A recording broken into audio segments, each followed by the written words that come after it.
Ito po ay tungkol sa hindi natin pagsama sa part 15 po.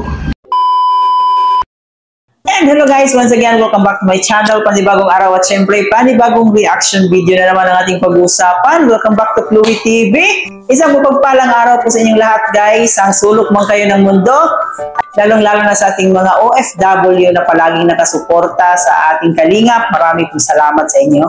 And gusto ko lang magpasalamat sa ating mga solid subscribers, supporters na walang sawang sumuporta dito sa ating YouTube channel. Ayan, maraming salamat and welcome back to Chloe TV. Bago natin simulan ang reaction video na to, nakita niyo na yung preview natin, no? At dito nga ay patungkol kay Kalingap Dan. So, dito nalaman natin guys kung bakit hindi siya nakapunta sa part 15 ng Dandet. Ayan, so panoorin natin mamaya yung clip video na yan na kinuha natin from Kalingap Dan.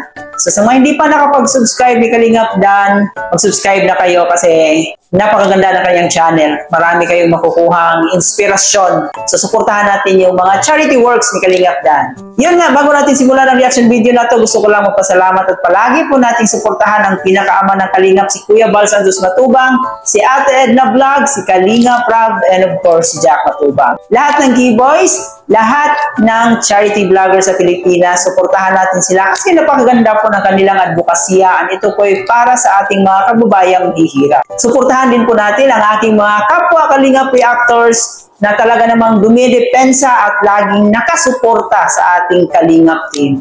Lalong-lalo na ang Karipa guys, suportahan natin sila. So, kaya naman guys, alam ko excited kayo. So, panoorin mo natin itong clip video na to, tsaka tayo magbigay ng ating reaction. Ito po ay tungkol sa hindi natin pagsama sa part 15 po. Hindi po tayo nakasama doon dahil ayun nga po na nagkasakit po tayo and nakakalungkot po. Syempre madami pong nag-abang po sa inyo na sa amin po ni Medit para sa part 15 po, kaya sorry po sa mga naghanap po sa akin doon. So napanood nyo naman po siguro yung part 15 sa channel po ni Kalingap Rob. At ayun nga, at nabisita nila ulit si Medit. Yun, lungkot nga po kayo na wala nga po, di kami nagtagpo dahil ito po ang dahilan kaya hindi po tayo nakasama. Dahil unang-una po nagkaroon po tayo ng yun nga po ng pigsa. First time ko pong magkaroon nun sa buong buhay ko. At ayun, pero kinagabihan po kasi nun bago sila pumunta ng Naga na nag-message po kay Kalingap Rob na susubukan ko kung pagising ko is kayanin na po.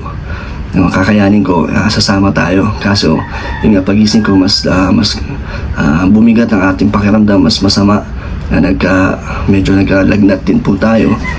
And then, nadagdagan nga po ng isa pang sakit na namaga ang ating kaliwang kamay. Ayan po. Medyo malaki nga po ngayon yung maga. Kaliwete pa naman po tayo kaya mas nahirapan po ang kumilos. At ngayon po, nakapag-check up naman na po tayo. Ngayon na po tayo naka-check up kasi ngayon na po natin kinayang lumabas. Kaya, ayun naman po, ang resulta naman po na lumabas at binigyan tayo ng mga prescription ng doktor para sa gamot po na iinumin natin para dito sa pamamaga. Pain reliever po dahil masakit po talaga siya. Konting galaw lang, di po natin ma-open close.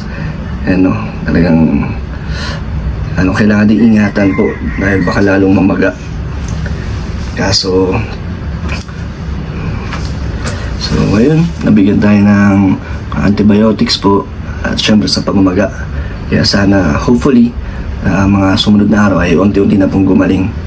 And yun ngayon sa pigsa natin, di ko po din alam kung saan nakuha. Pag po kasi ito, pag-uwi namin galing Palawan, parang doon ko na naramdaman na medyo masakit yung likod ko.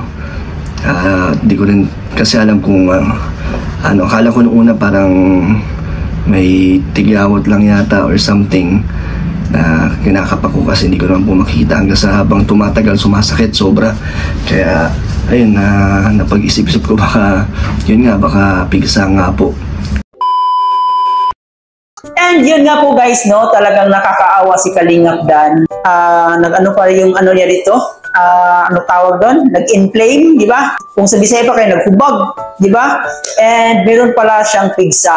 And talagang nalulungkot tayo para kay Kalingap Dano kasi alam naman natin na talagang itong mga keyboys natin sobrang napaka-busy sa kanilang mga schedule. Marami silang mga charity works. So, kay Kalingap Dan pa talaga nangyari. At nangyari pa talaga sa araw ng shooting ng Part 15 ng Dandet. So, talagang nakakaawa, guys. So, intindihin natin, guys, yung mga pangyayari kasi hindi naman kasalanan yan ni Kalingap Dan, no? Ang importante, nandito tayo bilang Dandet supporters, Kalingap supporters, na palaging nakasuporta para sa kanila, di ba? May mga bagay kasi, guys, na hindi natin alam na pwedeng mangyari. And nagpapasalamat tayo kasi yung Part 16 ng Dandet natuloy na at talaga namang sobrang nakakakilig ang mga bawat eksena, no? So, grabe, guys. And nagpapasalamat tayo na 100% okay na si Kalingap Dan. Siyempre, sa ating mga Dandet supporters, talaga namang ito yung pinakaabangan natin na ang muling pagkita ni Kalingap Dan at saka ni Midet. Bawat eksena talagang grabe. Talagang hinahangaan ko si Midet pagdating sa sa pagsasalita. Talagang napakagaling talaga niya magsalita. Kung si Midet, guys, yung kasama mo sa actingan, talagang ma-pressure ka kasi talagang ang bilis niya siguro maka-memorize ang kanyang mga linya, no? So, yun yung nakikita ko kay Midet.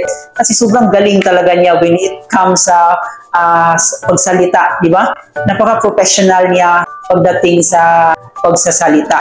Alam na alam niya talaga.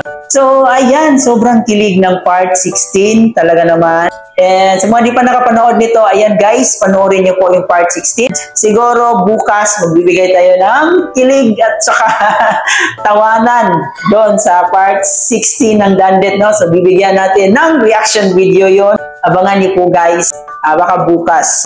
Kasi hindi pa pwede ngayon, baka hindi pa umabot ng 24 hours. So bawal po sa aming mga reactor na mag-react ng kanilang video, lalong-lalo na kay Kalingap Rab, na hindi pa umabot ng 24 hours. So bilang pagrespeto sa ating Kalingap Keyboys, sundin po natin yan. And yun nga po guys, nagpapasalamat tayo na okay na si Kalingap Dan and makabalik na siya sa kanyang mga charity works, no? Kasi marami talaga siyang dapat pang gawin.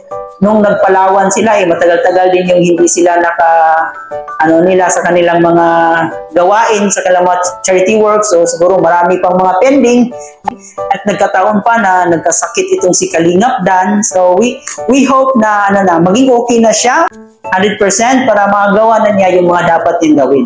So ayan, suportahan natin sila guys, yung mga keyboys natin sa pangunguna ni Kuya Bal Santos Matubang kasi siya naman talaga yung pinaka-founder pa at alam naman natin na noon pa yan tumutulong na si Kuya Bal, no? Kahit wala pang YouTube dati, nandun na siya sa pagtulong. So kung ano man siya ngayon, kung ano man yung mga natanggap niyang blessings, deserve din po yan ni Kuya Bal. At syempre ang ating mga keyboys, ang ating mga charity vloggers sa Pilipinas, suportahan din po natin sila.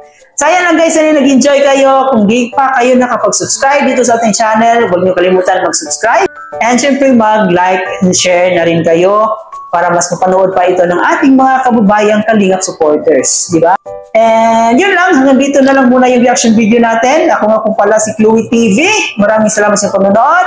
God bless.